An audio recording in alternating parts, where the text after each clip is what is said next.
Hi, everybody. Welcome back to another episode of the Autistic Voice Project. As always, I'm Matt Lowry coming to you from Louisville, Kentucky. And I'm Erin Findley. Ugh, I can't even say my own name. From Napa, California. And with us today, we have a special guest. Who Yes. are you and how do we know you? Yes. Welcome. Hey there, thanks. I'm Nyck Walsh. My pronouns are he, they. I'm coming to you today from what's colonially known as Colorado in the US. And I'm a somatic therapist, uh, late identified autistic, and I like the word vast instead of what's medically known as ADHD, but that Hmm. neurotype, transmasculine, Hmm. queer. What does vast mean for those who don't know? Yes, thank you, Matt. Yeah. Variable attention stimulus trait. And the term comes from doctors Ned Hallowell and John Rady as an Yeah. alternative, more affirming, and more accurate, quite frankly, term for ADHD, which has the two terrible D's in the name, Right. and it doesn't Yeah. even tell the truth of what that means. Yeah. It Yeah. totally doesn't. Totally I doesn't. went on a rant earlier about Uta Frith and her insistence that everything about autism needs to be observable by neurotypicals in the vicinity, and that she doesn't trust subjective experience. And therefore, again, that's why I have my batleth, because Yes. we need to do battle. So, if everyone You are could grab a prepared. batleth, we will get ready to roll. So, All right. Well, I but got my that said, rocks here. Maybe that will be my Oh, contribution. exactly, there yeah, you go. Excellent. yeah. And Excellent. so what is this word somatic therapy? Why is that a good thing for Yes. autistic people? Yeah, so somatic, how I think of it in its simplest terms, is somatic means body, right? This idea Yeah. that we've got a body. I know, Matt, you love to say meat suit, that we've got Indeed. this meat suit, as well as, right, our cognition, our thinking mind, and uh, that both are important. Yeah, Hmm. and due to interoceptive difficulties, our meat bodies are often problematic for us because we don't we get these weird signals and we say, "What are you requesting of us? Oh, you vessel of flesh." And are we hungry? Are we sleepy? Are we thirsty? Do we need to go to the bathroom? What's going on in there? And this whole somatic therapy involves learning more about these internal cues and how to attend to them in order to have an overall more positive meat body experience. Would that be accurate? Beautiful. Yeah, I like how you put that. And I think, in some ways, tending to our present moment experience and acknowledging that we have this meat suit can support interoception. But Hmm. so I recently had this book published, Neurodivergent Somatics and You have Therapy. a book, you say? And I have a book. um, And we and will put a link in the show notes for anyone who's interested. Thanks, Erin. The thing Yeah, of about it course. is somatic work, and I think this is true of any modality that wasn't created by a marginalized identity for a marginalized identity, but somatic work can be pretty ableist because somatic work in its most basic form does not does not account for the fact that we all have interoception differences. There is Yeah. an expectation Right. that Oh, you are supposed to yes. know what's happening in your big toe at any given moment. And if you don't, you're not doing it right, or you're somehow Hmm. less than, right? Like that is, and Right. I probably wouldn't be alive and I wouldn't be who I am right now if not for somatic work of various forms throughout my life. But the Hmm. reality is that if neurodivergence and ableism aren't really taken into account and looked at as part of the Hmm. approach, it's not going to be accessible, to your point, Matt, for the autistic community.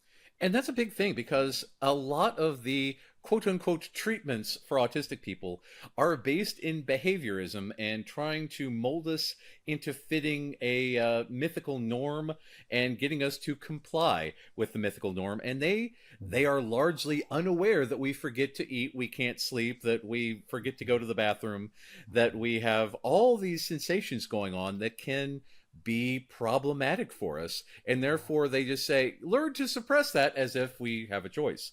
So how do we combat all that in a very ableist society?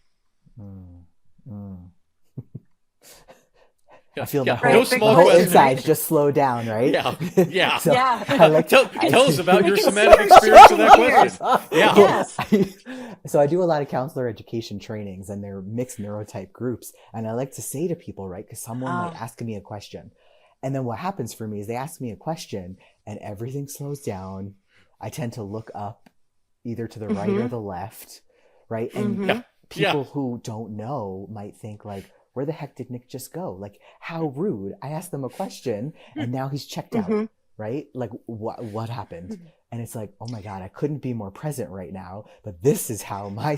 system responds. It like, I That's process in a particular way. Yeah, go ahead, Erin. well, that's Or just Matt one of too. those things. Sorry. Well, I'm going to take the baton first, Matt, because it's my turn. Yeah. What I noticed just there is like what I would experience as like this really delicious melting into the question, Mm, um, and um, and and that sense of just like, yes, you're going inside to sort of feel into the question so that then you can come back out with a response yeah. instead of doing this like neck up sort of talking head ba ba ba ba ba ba answer, Mhm. right? And And so many people are not used to that. and that's the thing. When I do autism evaluations, side plug, I evaluate people anywhere in the state of Kentucky, and I'm the last remaining autistic autism evaluator. But anyway, I like to mess with my people because I will say, "What's your name? What's your date? What are your pronouns?" etc. And then I'm like, "All right, I'm going to ask you a wildly open-ended question. Tell me why you're here." And they freeze like a deer in the headlights, look off to the left, pause, Hmm. and I'm saying, I'm kidding, that's not a real question. I just want to see how you react to that. Because again, autistic people, we're like, I did not prepare for that question. Hold on, let me get the files. And they walk, open the filing cabinet. You get some music on hold for a little bit, and yeah, Do do do yeah, do. exactly. Because that is the way. We tend to have pre-scripted responses so that we can appear to have a response in a quote unquote timely manner rather than the thoughtfulness that such questions require. And then I have to say, no, I'm just messing with you. I know that's not how we do. You passed that test. Congratulations. And then we Hmm. go in there and treat it as it's not a flaw. It's a feature because we Hmm. need more time to accurately reflect upon and provide you with the answer that you requested. It will be in 5 to 6 business days. So, yes.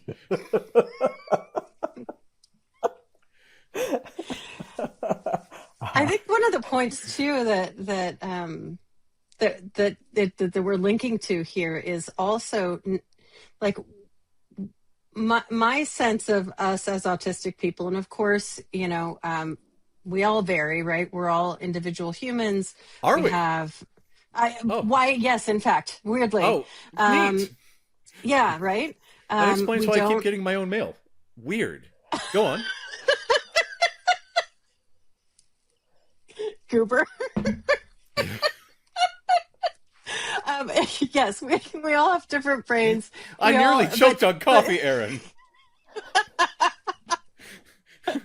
sorry, you get what you get. Um, the the like so we all and this was something we were talking about a little bit before we started talking, like we all have different cognitive tempos and we all have different internal processing styles, and some people process faster and some people process slower, and some people might process the concept quickly but then have a slower time translating that into words. And then when we have a lot of data that we want to wrap into the answer, because of course many slash most slash perhaps all of us like to be very specific and precise slash pedantic, Bottom up data processing for the win. right? Right, then like that novel response takes time to internally investigate, assemble, and figure out how to present to someone who is not inside my brain. All of And that. And the somatic experience is part of that. And so like I would love to hear, Nyck, like when you're using these somatic approaches that you have discovered, developed, identified, I'm not sure which word you resonate with most, but like with these somatic practices specifically for neurodivergent folks, how do you see those helping folks do that process of like going inside, identifying in their own accurate way, not, not like I should be feeling tightness in my left toe because everybody feels tightness in their left toe, but like I've been doing it going in wrong. inside and feel, or even like, one of my colleagues is a somatic educator and Somatic? she's somatic. That was me. Because I mean, honestly, if you want to Kind of develop a treatment somatic. modality, that's the way to go. That'd be pretty cool. You need to trademark that. Oh my God, that's fantastic. I'll let her know. Yes. I'll give her the rights to it. Neat. But she's very in tune also with kind of the energy body in addition to the physiological space. I think about it with my synesthetic clients and how their representations aren't quote unquote standard emotion language. So like, Nyck, how do you invite people into their own experience in a way that's authentic for them? Yeah. Well, and Erin, that's just it, right? It's got to be authentic to them. And here's where I get to be so creative in my work, and I love it because it's like, who are you, right? You as in the person who's in front of me. And right, like what's your story and how do you orient around these things? I work with clients who love opportunities to go inside and can describe tons of sensation that's happening, and that is so satisfying for them. But that's not going to be everyone's experience, nor should it. And so I like to think, even though Matt, you asked about like somatic, what does that mean? And I said about the body, I also see it as like present moment experience. What is happening right now? And when I was, and Erin, I hope I'm answering your question. When you're beautiful. Keep going. Thank you. As a grad student, right, learning about somatic psychology, I feel like it was so much oriented in somatic work as inner body sensation. But how I see it and how I work with it with my neurodivergent clients is what's happening in the present moment. So maybe it's inner body sensation. Maybe you notice, right? Some people, in terms of present moment sensation, it's either I can breathe or I can't breathe. Like, great. Okay, so we work with that. Other people, maybe there's a sense of speed, right? Whether it's measuring heart rate through like a smartwatch, maybe there's a sense of like just a fast pace, slow pace, right? Whatever, how that relates. Temperature. Sometimes people notice like, oh, I just got really hot, or oh, I'm cold, right? Anywhere in between. It could be volume, right? Like, is the voice in my head really loud? Are there so many voices? Did it get quiet? Right. Are there less voices? Right. Where's my attention, right? Am I hearing what you're saying, or is my attention on the 10 things I'm going to do after this? Right? Energy level. Am I about to pass out, fall asleep? Am I like, oh my God, get me the heck out of here. I got to go run, right? Anywhere in between. And then for other folks, it's imagery, right? Like maybe an image pops in, right? Especially, and like for synesthesia clients, I think I might have said that weird. Synesthetic. Synesthetic. Thank you. I'm like, yes, that's you're welcome. Right? Thank you, Erin. Right. You're Sometimes it's like a color. Like, oh, I noticed this color, and maybe that color means a particular feeling that they're having. But it's about, and then there's folks where it's like, no, going inside, like that's not, maybe it's not safe for them, whether it's chronic illness or their trauma history or whatever it might be, right? So holding all of that with such sensitivity. So it's like, well, and most of my clients have pets, and their pets are part of the session. All my work right now is virtual. So maybe it's like, what is it like to pet your cat or dog or whatever other being might be here? Like, how does their fur feel? What do you notice when you get to do that?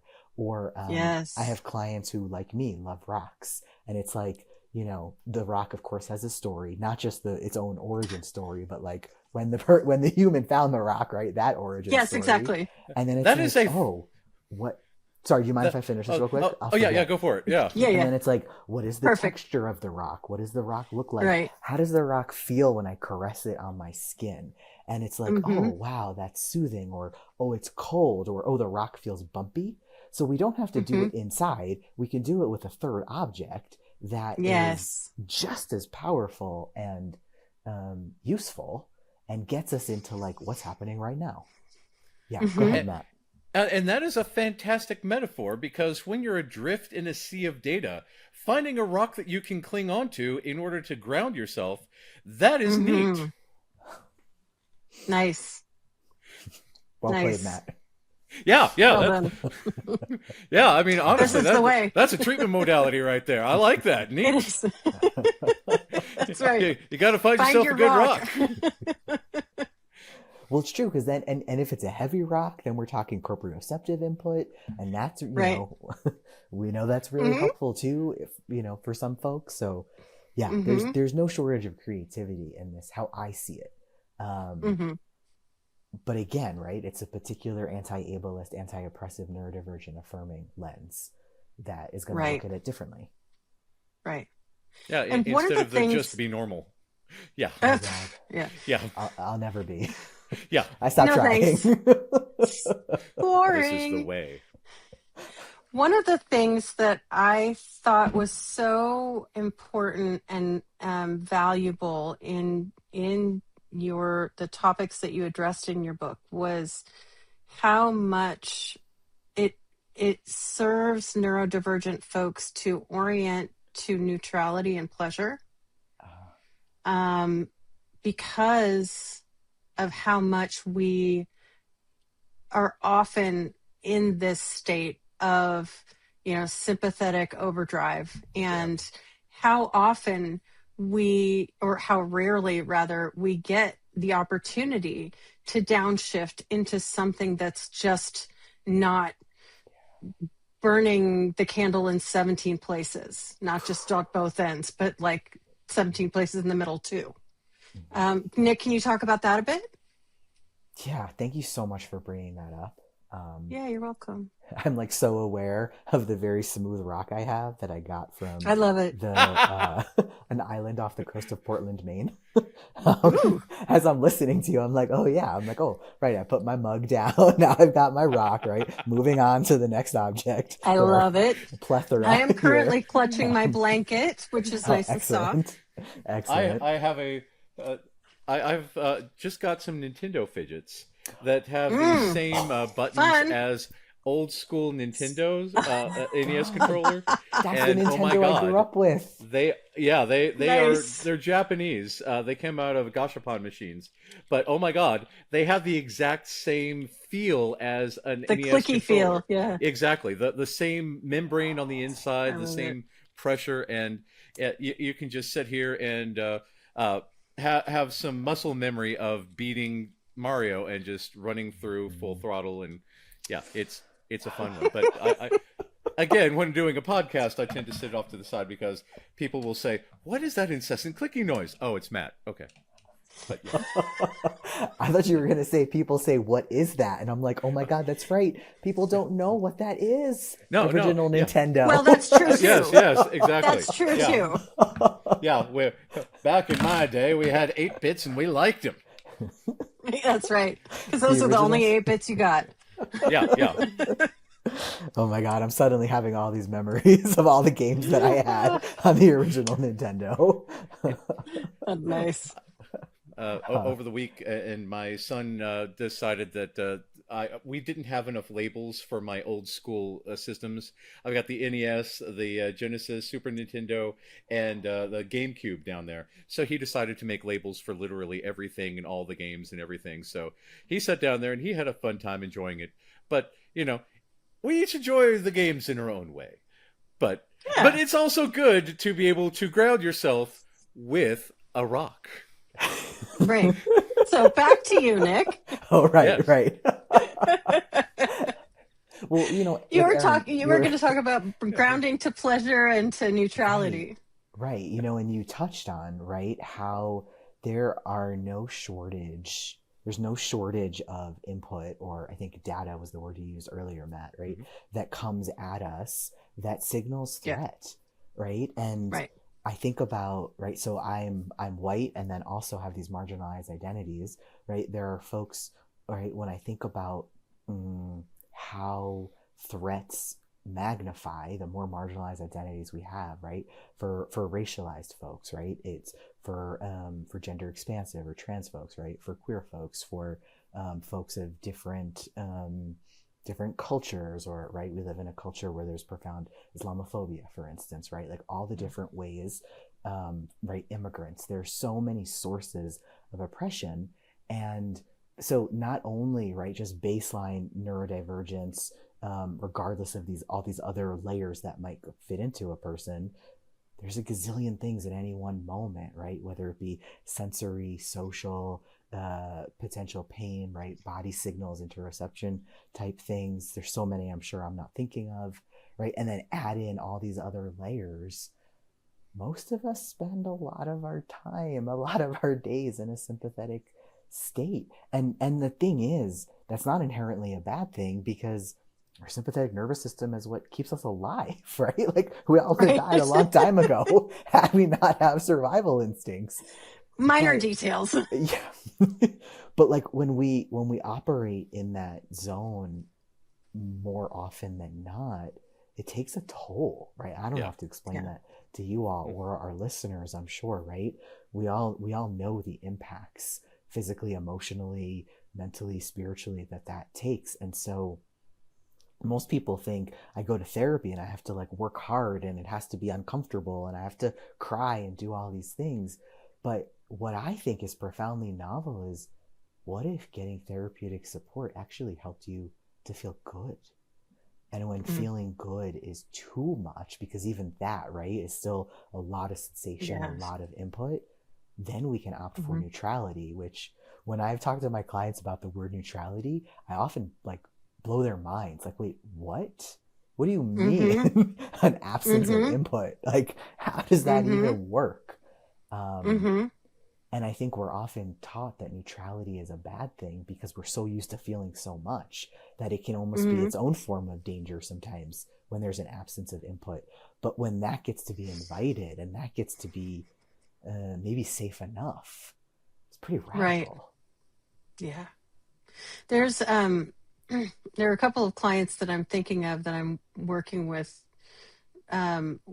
where the trauma histories are such that they that the level of hypervigilance that they had to develop in order to survive was so strong that the idea of being calm or peaceful, I don't say safe because safe, you know, what even is safe? But, you know, calm or peaceful or neutral or grounded or anything like that, that itself is threatening, because then it's like I'm dropping my guard, right? And so to help that person touch the neutrality or touch calm for just a moment, even if it is just a moment, and then you go back and into your standard mode. Like if you can find your way there once, then you can find your way there again, right? And if we repeat it enough, the pathway will become more familiar. Matt, you were saying you wanted to say something? Yeah, have either of you ever played the game Mindflex? No. Okay, so it was a game released in 2010. It's basically Jedi training simulator, right? You put on this halo. It measures your alpha waves, and it has like a little thing that measures your blood pressure. And it has this platform with an air jet with a styrofoam ball and a rotating system of obstacles that you need to concentrate to raise the ball, let loose to lower the ball, so it goes through all these things. And I learned back in 2010 that I had a very difficult time making the ball lower because I was on overdrive all the time, forever, always. And my then partner she had a very difficult time getting the ball to raise, and Oh, that I interesting. found that fascinating, and that prompted me to go down a rabbit hole of research as to what this thing does, why it does it, what are alpha waves, what are theta waves, what are all these things. And it turns out that like getting into the monotropic flow state gets you into a state of meditation, which is why Right. we're able to better tune out the world around us, because we've got that laser focus. But if you can meditate and tune out the world and become truly neutral, God, that's healing. And it's very, Mm-hmm. very difficult for us, especially if we live in a heightened sympathetic state all the time forever, where our bodies are Right. burning through cortisol like there's no tomorrow and always on the lookout for predators. And this is this is often a surprising thing for people, because people who are not continually activated don't know what that's like and think that we're making it up. And those who are continually activated are like, what do you mean you can turn it off?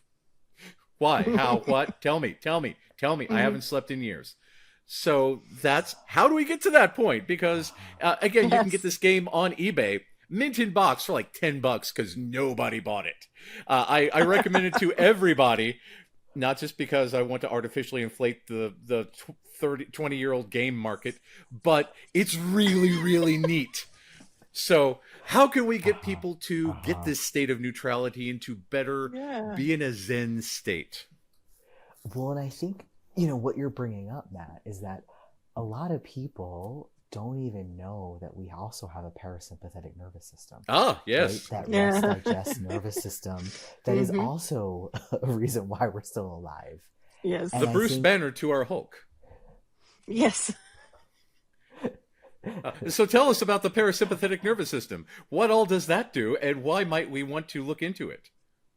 right, it's the other half of keeping us alive. And I think the reality is, right, here's where talking about the why is so important, because if people don't, once I explain to people that, right, you have, right, the sympathetic nervous system and the parasympathetic nervous system, and here's what they each do, and here's why they're each important, it's like, oh, it takes it out of what do I want to say? It shifts the lens of like all the ways we might demonize feeling good for all Mm-hmm. sorts of reasons. And it's like, oh Mm-hmm. wait, no, there's physiological benefit here, right? There's like Right. translatable mental health benefit to tending to this other system. And it doesn't mean that we're trying to not orient towards threat when threat is there, right? Like we need that. And even that validation, right? Because how many Mm-hmm. people have been shamed for their hypervigilance? How Yeah. many Right. people have been told that it's a me problem, right? When it's like, no, you are brilliant. Like, how beautiful, because you thanks to that, you're still here. And Right. there's more too. Mm-hmm. And even I think about a teacher I've been learning from the last several months, Doctora Rocio Rosales Mesa, and the first course of hers I took was called Decolonial Shadow Work, Unlearning the White Colonized Mind. And it has been just a profound, just life-changing experience. And she reminds me that, right, there's so much destruction happening in the world, and there's Mm-hmm. beauty, right? It's spring and Right. flowers are blooming, right? Leaves are coming Right. back on trees. Animals are Mm-hmm. coming out of their, extended sleep time. And there's so much goodness here too. And it's Mm-hmm. not bad, and it's actually not dangerous either to notice those things. It just takes Mm-hmm. a lot of practice. Yeah. And it can be so simple. Mm-hmm. Yeah, those are the Yeah. thoughts that are coming to me now. I'm sure you all have more. And that's the thing. It can be therapeutic to literally stop and smell the roses, because instead Mm-hmm. of continually running away from a saber-toothed tiger, which granted is to your benefit, I would recommend not running from a saber-toothed tiger. So, but if there is no saber-toothed tiger in the vicinity, definitely take time to smell the roses. Mm-hmm. But it occurs to me also, like in these political times in the Yeah. United States and in other areas of the Mhm. world impacted by the United States. And all the questionable decisions That's therein. Yeah. yeah. That's all I'm going to say about that. Yeah. Is Tune in for that our 5-part series What's wrong with everything? Go Right, on. exactly. Spoiler alert, that was a joke. We aren't actually Yeah. planning that Yeah. 5-part series unless No, people no, actually want it. no, no. Um, We just stay up at night and can't sleep thinking about all of it. right, right. Because But like this is this part about orienting to neutrality, orienting to pleasure, finding ways to stop and smell the roses, stop and feel the rock, stop and touch the blanket or pet the cat or whatever moment of pleasure you can find in that moment, that is, I think, key to continuing continuing to survive in these times. And it helps us recover our stamina so that we can do whatever it is we are able to do to help pushing our world, our society in the direction that we want it to go in terms of a more fair, more just, more loving world. yeah, It's the place that we go to replenish. And if we don't ever go there, eventually the well will run dry. yeah. Yeah. Yeah. And the people in power would really like us to be exhausted and not fight back. So Exactly. if we are well rested and restored, it gives us the opportunity to make just changes. Exactly. Yeah. Exactly. What's interesting is, right, when we talk about one of the sources of sympathetic arousal for us as neurodivergent people is sensory input. But Mm-hmm. like the other side of that is our capacity for, I like to say, like wild delight through Yes. our sensory system. Sensory right? Like, joy. How many times in my life have I been like teased or made fun of or misunderstood because I notice, so I'm such a nature-based person. So say like I'm outdoors and I notice the details, right? I notice the small things. I notice the beings that are there. I notice the plants. I notice the flowers, and I like to slow down and notice them. And that for me is so pleasurable. Like this isn't about, and I think about Erin, like the client you described, this isn't about some, I mean, it's radical in a sense if this is a new way for us, Sure. but it's not so, it doesn't have to be so elaborate, right? It's Right. what are the simple things? What are the small things? I think about the pathology paradigm says that there's no such thing as a joyful autistic person, like that we don't exist, right? And so, because we're so broken. right. Yes, that is thank you for that for that response on all the levels you just expressed it. Right. And so exasperated sigh. how do we tap into our sensitivity in ways that give us so much access to life force, right? Access to joy, access to restoration. And honestly, that sensitivity and that awareness is what's going to help us shift to the world, Erin, you were describing, right? A more loving, more just world that really works for everybody, human and non-human alike. That's right. Yeah. Speaking of sensory joy, that reminds me, if you could talk to my husband, you would have the opportunity to ask him about my reaction to the caprese omelet that one of our local restaurants makes. The first time I ever had it, I literally could not keep myself from dancing in my seat because it was such perfection. It was the perfect marrying of fresh basil and balsamic, like olive oil and garlic and eggs and mozzarella and oh my God, the tomatoes, like the whole experience. Like I'm tingling right now thinking about it, and I can't wait till it's June because that's, I think, when they're going to have it again because it's seasonal. The seasonal food is very, very big here in Napa.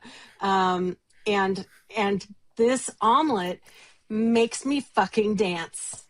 Listeners, feel free to comment food dance because we know that you've done the same. Right, exactly. Like when you find that perfect food or when you find that perfect texture or whatever just gets your engine going. Like that delight is amazing. And then revel in it, right? Well, Let's take the time and just enjoy the shit out of it. that's why I drink the only coffee that I drink. Tonight's episode is brought to you by Joffrey's Coffee. They didn't pay me, but without it, I'd die. So, Joffrey's is the only coffee that I drink now because everything else seems like bitter swill. And if Maxwell House makes you feel like you're coming home, Joffrey's makes you feel like you're coming. Period. Yes. So, yes, it's some good stuff. I highly recommend it. If you can get some, please go for it. So yeah, it's you need that. You need it. I love that you went there, Matt, because as Erin was talking, I not only was I viscerally feeling in my own body like that sheer delight you were talking about, I was thinking of my own experience. I've used the word food orgasm. Yes. Foodgasms are a thing. Yeah. Oh my Foodgasms gosh. are for sure a thing. So good. I love it. So good. Yeah, we don't shy away from going there. Yeah, our target audience is mostly not under 17. I think we can. 0.1% to the 0.1% who are 17 or younger. We hope that this makes sense to you in a couple of years. Yeah, and the French, they love it. So yeah, good. That's right. Congratulations, France. Thanks for being a part of this. So yeah. But on that note, Nick, do you have a sensory delight that you would like to share or that you would be willing to share with us? Oh, like in this moment, something to show?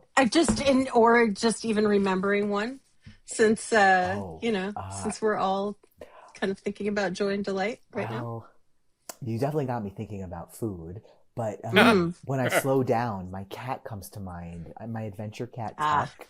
Who is super cute and has done drive-bys. Yes, he is so cute. He like blows my mind sometimes with how cute he is, and like the gazillion different positions in which he sleeps. And sometimes I just love watching him. And he's not he's not always a snuggly cat, but he's suddenly becoming a little more snuggly. And it just, oh my god, I don't even know how to put words to how it feels when he comes and snuggles up to me. And then I'm like, okay, Nick, you can never move from this position. But inevitably I have to eventually. You're in that position until you die. Or until Tuck decides that he's done. And then Tuck everlasting. Exactly. It's got to be on his terms, yes. Yeah, precisely. I mean, he's a cat. That's exactly. That is the That's rules. why we get along so well. That's right. Those are the rules. Yeah. We really need to do a cat episode just for the sake of it because, we've got this to start off with.